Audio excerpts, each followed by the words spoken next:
வழக்கு. நம் முன்னோர் எந்த பொருளை எந்த சொல்லால் வழங்கி வந்தனரோ அதனை அப்படியே நாமும் வழங்கி வருவதற்கு வழக்கு என்று பெயர். வழக்கு இருவகைப்படும்: இயல்பு வழக்கு, தகுதி வழக்கு. இயல்பு வழக்கு: ஒரு பொருளை சுற்றுவதற்கு எந்த சொல் இயல்பாக வருகிறதோ அந்த சொல்லாலேயே வழங்குவதனை இயல்பு வழக்கு என்பர். இயல்பு வழக்கு 3 வகைப்படும்: இலக்கணமுடையது, இலக்கண போலி, மரூஉ. ஃபர்ஸ்ட் இலக்கணமுடையது.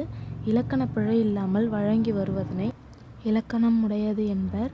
எடுத்துக்காட்டு: யாழினி பாடம் படித்தாள். இலக்கண போலி. அடுத்து, நம் முன்னோர் இலக்கணமுடையது போல வழங்கி வருவதனை இலக்கண போலி என்பர். எடுத்துக்காட்டு: நகர்ப்புறம், புறநகர். கால்வாய், வாய்க்கால். கொம்பு நுனி, நுனிக்கொம்பு. அடுத்து மரூஉ: தஞ்சாவூர், தஞ்சை. கோயம்புத்தூர், கோவை என சிதைந்து வந்துள்ளதனால் இவற்றை மரூஉ என அழைக்கிறோம். அடுத்து தகுதி வழக்கு. தகுதியான சொற்களை பேசுவது தகுதி வழக்கு என்பர்.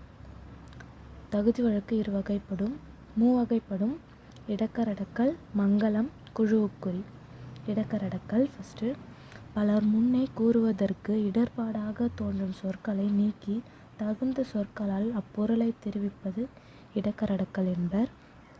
இடக்கரடக்கலுக்கு எடுத்துக்காட்டு: வாய் கழுவி வந்தேன், வாய் பூசி வந்தேன். நெக்ஸ்ட்டு மங்கலம்.